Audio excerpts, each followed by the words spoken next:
Assalamualaikum warahmatullahi wabarakatuh. Halo, welcome back to my channel. Balik lagi dengan aku, Vira Mafira.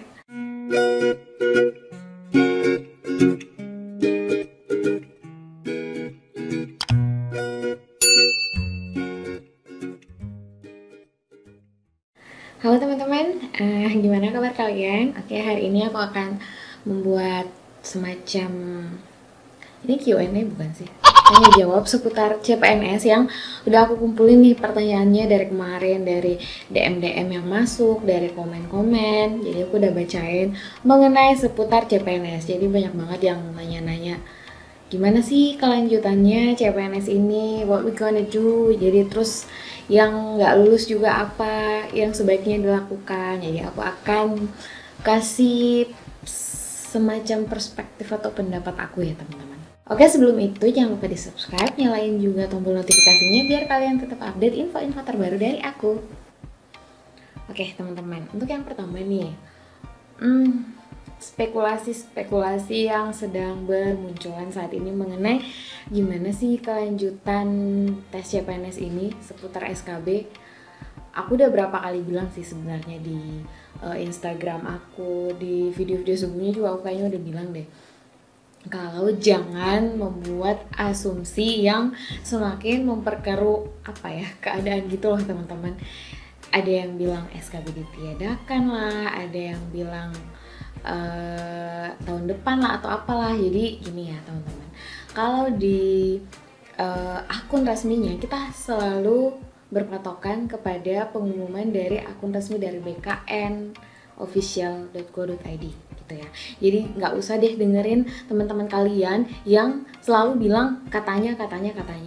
Jadi kita lihat dari akun resminya aja, pengumumannya apa yang dikatakan di situ. Itu jelas-jelas udah dibilang ditunda nih teman-teman. Tapi ditundanya memang belum disebutkan sampai kapan, dan kabar terbaru ini katanya tuh habis lebaran udah mau dilaksanakan. Oke, jadi itu pertama ya teman-teman. Jadi ini tuh jelas-jelas ditunda, bukan ditiadakan. Jadi nggak usah dengerin orang-orang yang bilang, ini ditiadakan, yang diambil tuh yang peringkat 1, yang lain udah nggak ikut tes lagi. Menurut aku sih, kalau aku ya, menurut pandangan aku, pemerintah nggak akan mengambil langkah yang tidak fair itu. Karena kan SKB itu porsi penilaiannya itu 60%. Sedangkan SKD cuma 40%. Hanya karena melihat SKD yang 40% ini, terus yang peringkat 1 itu langsung mau diambil, rasanya tuh nggak fair sih teman-teman. Dan aku rasa pemerintah juga tidak akan mengambil langkah ini. Oke, kemudian ditundanya sampai kapan Kak? Sampai kapan kita harus menanti? Dan baru-baru ini ada keluar kabar kalau SKB akan dilaksanakan setelah Lebaran, which is sekitar bulan Juni apa Juli lah ya. Itu harapan kita ya, kalau kita melihat dari beritanya habis Lebaran. Tapi teman-teman, ini harus dilihat, habis Lebaran itu bulan 12 juga itu habis Lebaran teman-teman. Bulan 10 juga itu habis Lebaran. Jadi di sini beritanya nggak disebutkan kalau habis Lebarannya itu bulan berapa. Ini sekali lagi sangat-sangat bergantung terhadap perkembangan coronavirus sekarang ini.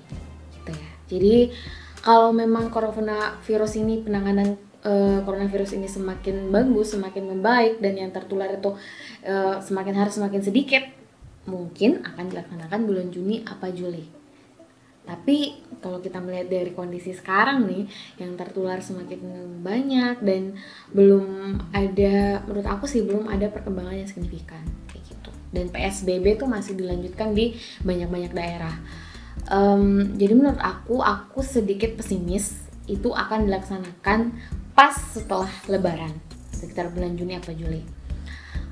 Kalaupun pemerintah memilih untuk melaksanakan setelah Lebaran ya teman-teman, itu mungkin akan dilaksanakan dengan konsep physical distancing yang mengharuskan kita untuk berjauhan, jarak gitu ya. Dan kita ketahui kalau SKB itu kan beda-beda nih teman-teman. Ada yang cuman chat aja, dan ada yang membutuhkan wawancara seperti itu. Dan wawancara itu ya kita harus berhadapan ya, kita harus berhadapan dengan penguji. Jadi kayaknya konsep, kalaupun diadakan setelah Lebaran, konsepnya itu akan harus menekankan physical distancing, karena Ya itulah seperti yang aku bilang tadi. Terus ada lagi nih spekulasi yang muncul kalau SKB itu akan dilaksanakan secara online. Ini sempat heboh sih kemarin, soalnya kan pimpinan dari BKN sendiri itu membalas salah satu komentar netizen itu kalau mungkin saja diadakan secara online dan tim sekarang sedang mengembangkan instrumennya. Oke. Kita lihat kemungkinan ini. Kalaupun memang diadakan secara online, pemerintah mempunyai PR yang besar sih untuk menjaga keobjektifan dan keadilan, tingkat kefairan tes ini. Soalnya kan kalau secara online kita nggak tahu kan di dekat dia ada siapa, dia nggak curang atau semacam itu tuh harus benar-benar dipikirkan sih sama pemerintah. Dan menurut aku nggak mudah sih membuat instrumen yang betul-betul menjaga hal itu seperti itu. Dan kalau dibilang pesimis ya enggak juga sih. Kalau misalkan pemerintah memang bisa membuat instrumennya ya mungkin akan dilaksanakan. Tapi kalau menimbang-nimbang antara pelaksanaan dengan konsep physical distancing dan online test itu, aku lebih ke yang pertama ini nih teman-teman. Selain daripada PSBB yang sekarang kita nggak boleh mudik, mungkin ada yang teman-teman yang lagi di daerah jaringan tuh nggak semua orang punya akses jaringan yang sama, dan online test itu membutuhkan akses jaringan yang stabil seperti itu ya. Jadi ya gitulah teman-teman. Oke. Jadi buat yang lulus SKB nih, what we gonna do? Jadi kita mesti ngapain nih? Belajar malas, nggak tahu kepastiannya gimana kan? Nggak belajar juga was-was, nanti bener-bener diadain pas lebaran terus kita minim persiapan. Kalau aku jadi kalian nih teman-teman yang lulus SKB, maybe aku akan jadwal belajar aku tuh tidak strict pada saat SKD, karena SKD kan emang jelas kan bahwa akan diadakan tanggal sekian.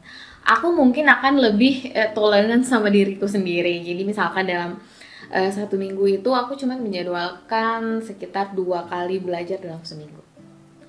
Tapi yang jelas ada nih teman-teman, kalau aku ya, tapi itu terserah dari kalian sih. Kalau misalkan kalian memang orang yang kuat banget dalam belajar ya itu lebih baik lagi. Tapi ya manusiawi ya teman-teman. Kalau aku dari sisi aku sih, aku akan tetap belajar tapi tidak se-strict pada saat SKD. Dijadwalkan belajarnya tetap konsisten tapi dikurangin porsinya, dan aku lebih memperbanyak kegiatan-kegiatan yang membuat aku senang kayak gitu, buat aku nggak bosan di rumah. Kemudian yang pertanyaan selanjutnya untuk teman-teman yang rezekinya belum tahun ini lulus. Oke. Ada beberapa kasus untuk teman-teman yang belum rezekinya tahun ini. Yang pertama tuh yang paling sakit sih menurut aku, teman-teman yang kalah meskipun belum berjuang. Maksud aku, misalkan nih untuk teman-teman guru yang mendaftar di Pemkab atau Pemkot itu tuh ada yang peringkat 1, peringkat 2 terus dikalahkan sama peringkat 3 karena ini udah tahu nih kalau salah satu di antara mereka tuh udah ada yang punya cerdik. It's very sad to say ya, tapi ya gitulah teman-teman, kita udah dikasih aturan dari awal kan. Kalau misalkan yang ada cerdiknya itu akan memperoleh nilai 100% pada saat SKB nanti yang mendaftar di Pemkot atau Pemkab ya, sekali lagi. Dan kita mendaftar di formasi itu, which is kita udah siap menerima nih kenyataan. Jadi gak usah lagi ada semacam penyesalan di belakang karena kita udah memilih itu loh teman-teman. Kita udah dikasih tahu aturan itu sama pemerintah dan kita memilih tetap mendaftar di situ. Itu artinya kita udah siap akan kemungkinan hal itu.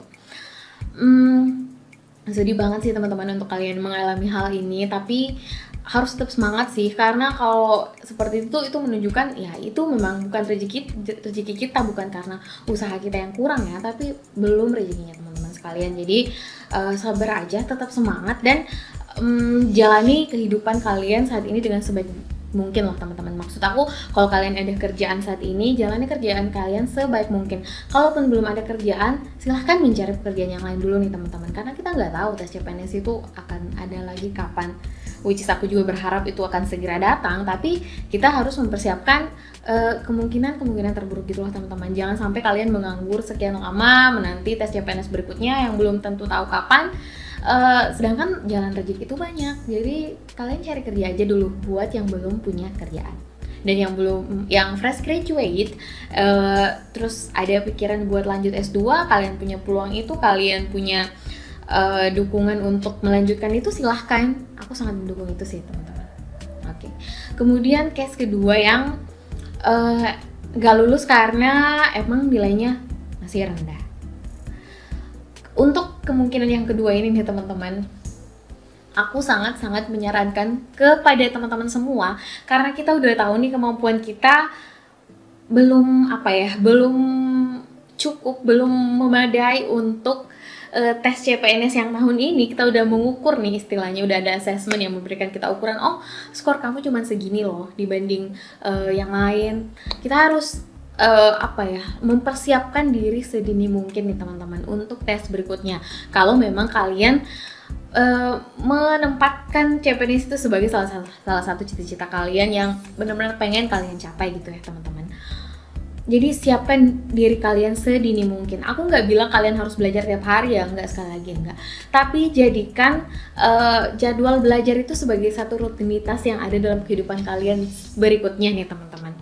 Itu akan sangat beda sih pada saat kalian mempersiapkan diri kalian 2 minggu sebelum tes, dan kalian selama ini udah sering baca-baca gitu tentang tes CPNS, sudah sering lihat-lihat soalnya, meskipun gak setiap hari, tapi seminggu ada lah ya.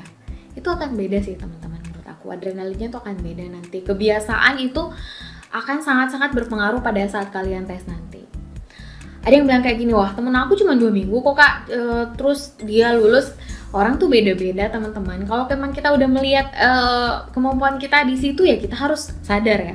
Kita harus sadar, oh aku butuh lebih banyak persiapan dibanding orang-orang yang memang antara beruntung dan emang pinter banget nih, tapi itu akan dikalahkan sama usaha sih teman-teman kalau aku.